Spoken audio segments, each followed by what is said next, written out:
Bismillah, mari kita lanjutkan lagi belajar kita, ngaji kita. Tema malam hari ini adalah bebas dari belenggu nafsu. Satu buku yang hubungannya tentang Islam dan sains. Saya lupa itu buku dari mana itu. Buku ini cerita bahwa di negara tertentu ada buku sains yang isinya itu unik. Karena semuanya dibuat tergantung. Jadi misalnya begini. Makhluk hidup itu kalau tidak makan seminggu dia akan mati. Terus ditambahi kata-kata insya Allah. Itu menarik ya. Ya iya, semuanya ya tergantung Allah. Tapi kan harus kita pedomani bahwa kita perlu makan. Pak Ashabul Kahfi itu Pak 300 tahun Pak di gua masih hidup seger. Iyalah, itu kan mukjizat, kejadian luar biasa. Tidak bisa dijadikan pedoman untuk hidup kita yang biasa. Jadi ya tidak harus kemudian semuanya diberi insya Allah. Jadi ya meskipun semuanya kuasanya Allah, tapi kan ada sunnatullah yang harus kita pedomani dalam hidup. Makan, minum, termasuk menikah. Jadi itulah hakikatnya nafsu. Jadi jiwa kita condong ke situ untuk mempertahankan hidup kita. Termasuk tadi ada amarah. Amarah itu berguna untuk menolak hal-hal yang mungkin menyakiti kita. Maka kata beliau, tidak seharusnya kita mencela nafsu secara mutlak. Jadi yang dicela apa? Nafsu yang berlebihan, melampaui batas. Jadi melampaui batas kemaslahatan dan menolak kemudorotan. Jadi sekedar maslahat dan menolak mudorot ini saja yang kita cari, jangan berlebihan.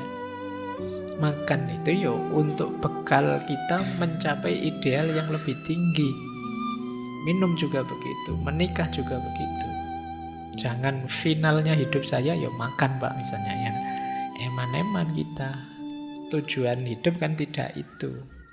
Nah, yang dicela yang berlebih-lebihan seperti tadi. Baik, nah meskipun banyak orang dibelenggu oleh hawa nafsunya, berarti hidupnya diliputi oleh nafsu saja, yang dipikir perut ke bawah saja. Jadi yang dipikir nyari enak saja. Kita lihat nanti ya, apa sih jeleknya ini. Kemudian gimana cara membebaskannya. Kenapa sih kok kita tidak boleh hanya fokus pada hawa nafsu? Hati-hati. Karena hawa nafsu itu kalau meliputi diri kita, membelenggu diri kita, akan melahirkan dua fitnah. Kata Syekh Ibnul Jauzi, yang pertama namanya syubhat, yang kedua namanya syahwat.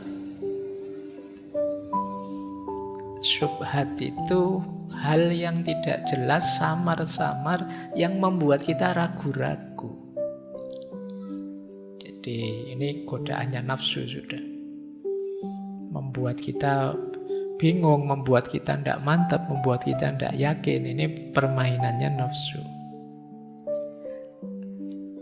Yang kedua syahwat.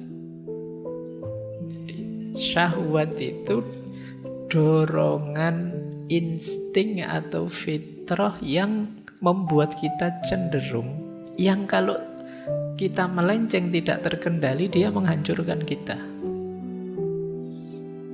Jadi gara-gara syahwat ini, hidup kita, jiwa kita bisa hancur. Nanti di kitabnya Syekh Ibnul Jauzi menyebut setidaknya ada 17 macam syahwat yang kalau tidak kita kendalikan bisa menghancurkan jiwa kita. Ini kita cek ya, semoga tidak ada sama sekali dalam diri kita. Semoga. Yang pertama birahi. Usia-usia kalian ini biasanya yo sering tergoda di sini yo.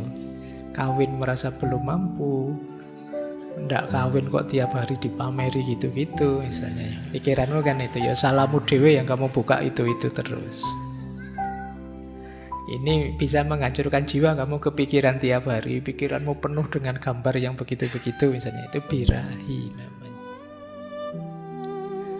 Yang kedua rakus, tamak, enak dan tidak mau berhenti, ingin terus-terusan. Jadi sudah nikmat, ingin nambah lagi, tidak mau berhenti. Ini rakus namanya. Tidak tahu kapan ngerem. Yang ketiga kekuasaan. Nah, ini contohnya banyak. Jadi kalau sudah masuk ke situ, tidak mau berhenti, ingin terus. Hati-hati, godaan semacam ini menghancurkan jiwa. Jadi merusak. Kalau jiwa kita sudah hancur, gelap dia, tidak peka lagi mana hitam, mana putih, mana baik, mana buruk. Jadi birahi, kerakusan, kekuasaan, kalau tidak kita kendalikan akan menghancurkan hidup kita. Yang keempat bakhil, pelit. Ini egois, tidak mau berbagi kesenangan, kebahagiaan, kegembiraan. Semua mau diborong sendiri, nyari enaknya sendiri dan keluarganya. Itu bakhil namanya. Kok ketawa kalian? Kali ini contohnya. Terus yang kelima, boros, tabdzir, menyia-nyiakan apa saja. Mungkin di kita yang sering kita boroskan, wong kita bukan orang kaya, biasanya yang kita boroskan waktu. Jadi penggunaan waktu kita itu tidak efektif. Ini merusak jiwa. Jadi waktu berlalu dan kita merasa bukan apa-apa, itu menyakitkan bagi jiwa kita. Cirinya kita sering kaget. Loh, sudah seminggu. Besok sudah kuliah, kok cepet libur ya. Itu kemungkinan waktunya tidak kamu manfaatkan secara optimal, jadi kamu kaget. Tabdzir, dusta, bohong, itu akan merusak. Mungkin tidak ada orang yang tahu, tapi ketika kalian bohong kan kalian sendiri tahu bahwa itu kebohongan. Jadi diam-diam kalian sedang merusak dirimu sendiri. Dengki, tidak senang lihat temannya senang, susah kalau lihat orang lain berhasil, itu dengki. Penyakit yang paling merusak. Makanya kalau di surat Al-Falaq itu kita diminta berdoa secara khusus. Wa min syarri hasidin idza hasad. Dari orang-orang yang hasud ketika dia hasad itu, karena orang dengki itu dia rela dirinya hancur asal orang yang dia benci juga hancur. Mending benci, orang benci itu masih mikir dirinya, saya harus enak, kenapa dia yang enak, dia dihancurkan saja biar saya yang enak, itu masih mending. Tapi kalau sudah dengki, saya berkorban tidak apa-apa, saya keluar banyak tidak apa-apa, asal dia kalah, asal dia hancur, itu namanya dengki. Dendam juga begitu. Dendam merusak jiwa kita. Dendam itu kan kita marah sekali sama orang, tapi belum ada kesempatan, belum ada timing, belum ada momen untuk kita membalas kemarahan kita. Kita simpan, kita pendam dalam diri kita. Ini dendam ini kita ingin menghancurkan orang, tapi yang kita racuni diri kita sendiri. Karena kemarahan itu kita simpan terus dalam diri kita. Marah juga begitu. Marah ini di banyak, bahkan para filosof juga wanti-wanti kita hati-hati dengan kemarahan. Kalau sedang marah, mending cooling down, minggir. Jangan dilanjutkan, biasanya salah ngambil keputusan. Sombong. Kalau ini tidak perlu dijelaskan ya, ini penyakit yang sulit kita deteksi tapi kadang-kadang muncul. Penyakitnya orang baik, penyakitnya orang sukses itu sombong. Oke, dan sombong itu tidak harus milih siapa saja bisa sombong. Ada yang menyombongkan kepandaiannya, ada juga orang yang menyombongkan ketidakpandaiannya. Wes bodoh sombong lagi. Ngomong keras keliru dan bangga. Nah ini kadang-kadang banyak yang begitu juga. Ujub. Ujub ini agak unik ya. Sebenarnya dekat dengan sombong. Merasa tinggi, merasa besar. Nunggu dipuji orang. Siapa yang lebih hebat dari saya sekarang di Indonesia, itu ujub namanya. Jadi baik. Riya, suka pamer. Nah, ini hari ini kan peradaban kita peradaban pamer. Apa wae dipamerkan. Kita sedang ngapain saja dipamerkan. Sekali ngaji gini mungkin yang posting berapa saya tidak tahu. Ngaji baru sekali tapi postingannya sudah 11 kali. Ngajinya baru 40 menit. Nah, ya nanti kalau ditegur, mbok jangan banyak-banyak pamer. Ini bukan pamer ini tahadus bin nikmah ini. Kayaknya padahal pas ngaji yo ngantuk, yo pulangnya yo kapok-kapok itu, tapi yo tetap pokoknya baik. Yo hati-hati, dijaga sendiri-sendiri hatinya. Nah, ini menarik yang nomor 13. Ini istilah dari beliau. Fudzulul fikr. Ini mungkin kalau bahasa Inggrisnya overthinking mungkin ya. Nah, sekarang kalian bisa pakai bahasa Arabnya. Fudzulul fikr. Itu membuat orang tidak sehat jiwanya. Keterlaluan, kokean mikir. Stres karepe dhewe. Nah, padahal tidak ada apa-apa. Terlalu bulet mikirnya, akhirnya ya dia sedih sendiri, sumpek sendiri. Wong cuma ndak ada apa-apa. Sekedar gelasnya kesenggol misalnya jatuh, kamu mikirnya panjang. Aduh, betapa malunya saya, mesti sampai besok teman-teman ingat semua saya. Wah, mikirnya ruwet, padahal biasa. Tinggal diambil, disisihke biar gak dianu orang kan selesai. Tapi kita sering bikin ruwet sendiri. Itu fudzulul fikr. Nilai jatuh semester kemarin, Pak, nilai saya banyak E-nya, Pak. Ya sudah diperbaiki, kan selesai kan begitu. Tapi kan kamu mikir terus sampai kok E ya. Iya wis waktanya E sudah. Mbok kamu pikir berulang-ulang ya tetap E. Diulang kan gitu aja selesai kok. Nanti diambil semester depan. Kita sering fudzulul fikr. Overthinking. Putus itu bertahun-tahun tidak move on. Wong yo kenyataannya sudah ditinggal. Kamu pikir berulang-ulang pun tetap ditinggal. Move on lah, jangan stuck di situ. Nanti ada nasihat beliau bagi yang patah hati.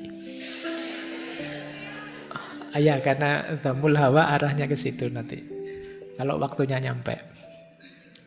Yang ke-14, terlalu sedih. Sedih manusiawi tapi terlalu sedih negatif. Janganlah ya. Terlalu senang juga begitu. Kalau kamu sukses, senanglah tapi yo ada titiknya. Fa'idha faroghta fansab. Lanjutkan berkarya lagi, lanjutkan berkontribusi lagi. Malas. Jangan dikira malas itu menggembirakan. Begitu kamu sadar dirimu malas, kamu akan gelisah sendiri.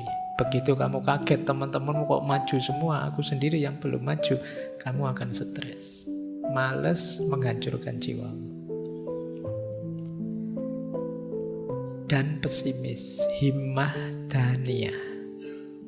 Jadi pikirannya selalu yang jelek-jelek, yang bawah-bawah. Ini merusak kita. Jadi perhatikan ya 17 hal ini teman-teman, kalau ingin memelihara jiwa kita. Ini 17 yang merusak kita. Bagaimana Pak caranya bebas dari 17 ini? Ada beberapa tips dari beliau ya. Yang pertama, ini mirip kalau dalam dunia tasawuf. Membebaskan diri dari hawa nafsu, yang pertama adalah takhliyah. Takhliyah itu pembersihan diri. Pembersihan diri, istilah beliau, nahan nafas anil hawa amma tahwa minal makharim. Jadi mencegah jiwa dari hawa nafsu, dari apa yang disukai, dari perkara-perkara yang haram. Jadi ayo pertama-tama kita bersih-bersih dulu. Kalau masih ada dendamnya, singkirkan dendam itu. Kalau masih ada malesnya, buang males itu.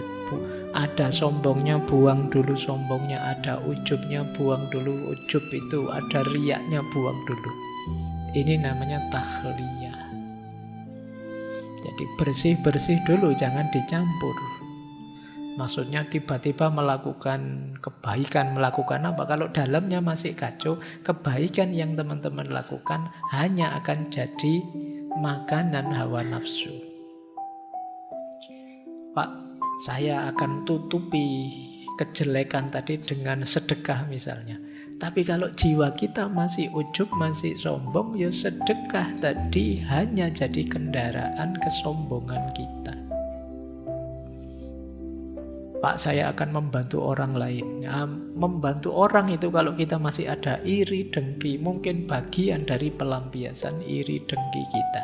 Maka yang lebih penting pertama-tama bersih-bersihnya. Namanya tahliyah.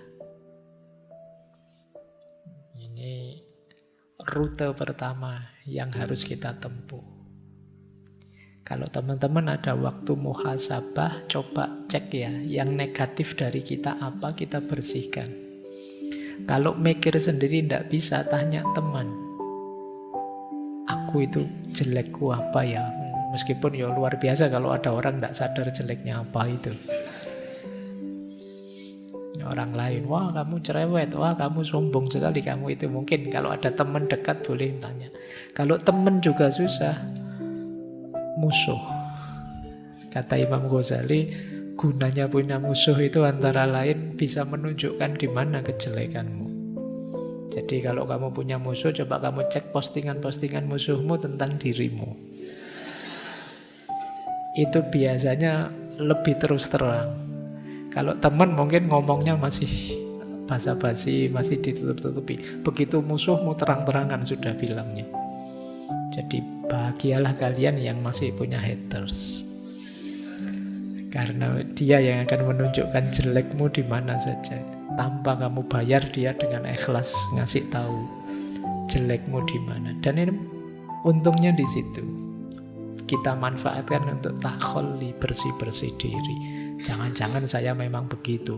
Oh ternyata di mata orang lain saya itu menyakitkan, saya itu pemarah, saya itu. Nah itu kita bersihkan dulu. Namanya takholli. Kalau sudah takholli, lanjut ke langkah kedua. Jadi takholli tadi bentuk masdarnya takhliyah.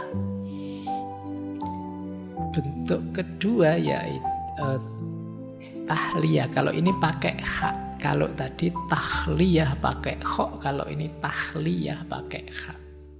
Yang tadi takholli, yang ini takhalli. Kalau ini baru kita isi dengan perbuatan baik. Jadi setelah tadi dibersihkan baru diisi man ahabba tasfiyatal ahwal falyajtahid fi tasfiyatil a'mal. Barang siapa yang suka kesucian dirinya, maka dia harus sungguh-sungguh menyucikan amal-amalnya. Jadi kita isi dengan amal baik sebanyak mungkin. Kalau versinya Syekh Ibnul Jauzi, rutenya tahliyah itu ini, mendaki makom-makom ini. Yang pertama mujahadatun nafas tadi ya, memerangi nafsu yang jelek-jelek. Setelah itu kita tobat. Setelah itu kita sabar dalam menjalankan kebaikan. Setelah itu kita muhasabah, mengevaluasi apa yang masih kurang, apa yang keliru dari yang sudah saya jalankan selama ini.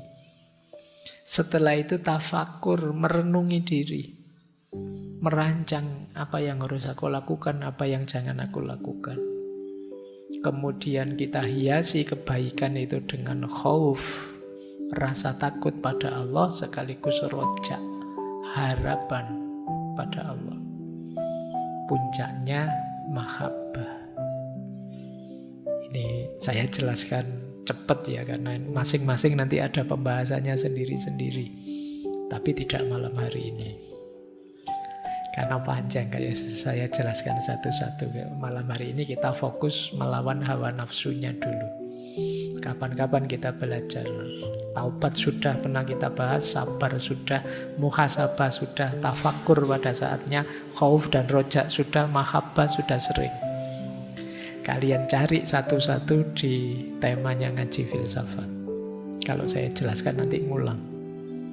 Inilah rute tahliyah. Rutenya tahalli, tapi syaratnya takhalli dulu, bersih-bersih diri. Saya lanjutkan. Nah, proses ketiga, istilah beliau kalau sudah tahliyah, sekarang tahqiq ubudiyah. Kalau tadi kan hubungan kita dengan Allah, kita bersihkan diri, kita isi dengan kebaikan-kebaikan. Sekarang kita tahqiq. Tahqiq itu kita aktualkan diri kita yang sudah baik, kita aktualkan dalam kehidupan sehari-hari. Ini namanya tahqiq ubudiyah. Jadi inilah nanti yang istilahnya Syekh Ibnul Jauzi disebut abid. Inilah seorang hamba yang sejati, yang hidupnya didedikasikan untuk ibadah kepada Allah saja. Ketika dia melakukan ibadah kepada Allah itu sebagai buahnya, otomatis dia jadi orang baik. Ketika dia jadi orang baik, dia bisa berkontribusi positif pada lingkungan dan masyarakatnya. Jadi abid itu jangan dikira orang yang ibadah saja terus di masjid saja isinya. Tidak begitu. Abid itu orang yang memang fokusnya kehambaan, tapi dengan fokus kehambaan itu justru memuncak kemanusiaannya. Jadi tidak kok lupa dengan kehidupan kemanusiaannya. Makanya banyak para sufi itu yang dulu sekaligus pejuang. Banyak para sufi yang juga pahlawan, membebaskan diri dari penjajahan. Bukan berarti terus mereka tidak peduli agamanya atau kemudian meninggalkan dunianya. Tidak, dua-duanya jalan. Menjadi manusia itu yang paling ideal adalah sekaligus menjadi hamba. Menjadi hamba yang paling ideal, ia menjadi manusia. Jadi ini satu paket sebenarnya. Itu kalau istilahnya Syekh Ibnul Jauzi tahqiqul ubudiyah. Jadi aktualisasi atau realisasi dari jiwa yang sudah bersih, sudah cuci dalam penghambaan kepada Tuhan. Jadi Ini rutenya, saya belum menjelaskan tipsnya ya. Tips tahliyah gimana, tahaliyah gimana. Tapi diawali dari bersih-bersih, kemudian diisi dengan perbuatan baik, kemudian dibiaskan, diaktualkan dalam kehidupan sehari-hari. Inilah bukti bahwa kita sudah bebas dari jeratan hawa nafsu. Oke, baik. Kita lanjutkan sekarang tipsnya dari beliau. Caranya bagaimana kita lepas dari jerat hawa nafsu. Nah, ini sekarang kita mulai ya mempengaruhi diri kita sekarang untuk tidak terbelenggu lagi oleh hawa nafsu. Yang pertama, ini hubungannya dengan mindset kita. Mari kita sadari bahwa manusia itu tidak diciptakan hanya untuk melampiaskan nafsu belaka. Ini rumus pertama, jadi ini kesadaran pertama. Jadi daya-daya nafsu tadi hakikatnya hanya bekal, hanya kekuatan untuk menuju target hidup yang lebih tinggi. Jadi sederhananya yang nomor satu, saya Ibnu Jauzi mau bilang, jangan berhenti di nafsu. Jangan berhenti di perut ke bawah. Kalau kita berhenti di situ, nanti ada ideal hidup yang lebih tinggi yang tidak terpenuhi. Mari kita sadari ini. Kok tiba-tiba pikiran kita mikirin makan saja, mikirin ekonomi, mikirin kawin saja. Kita ingat, emangnya hidup hanya untuk kawin? Emangnya hidup hanya untuk makan? Enggak kan ya? Oh iya enggak. Ini biar kita tidak terbelenggu, bukan berarti terus kalau begitu enggak makan Pak, enggak kawin, enggak begitu. Penuhi secukupnya, jangan berhenti di situ. Ini nasihat yang pertama. Kita sadari hidup tidak sekedar melampiaskan nafsu. Yang kedua, ini masih mindset. Mari kita sadari, kita pikirkan akibatnya.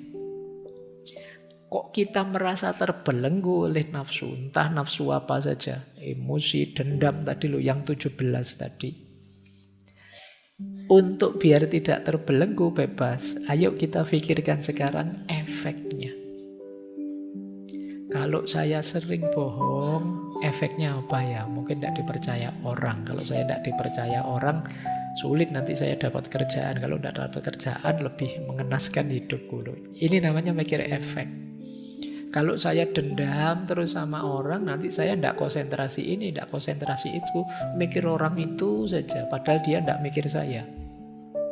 Kemudian waktuku habis tersita untuk menjatuhkan dia, sementara teman-temanku yang lain berkembang, maju, sukses, berhasil, aku stuck di situ. Kalau begitu jangan dendam lah. Ini namanya mikir efek atau akibat ketika kita terbelenggu oleh nafsu.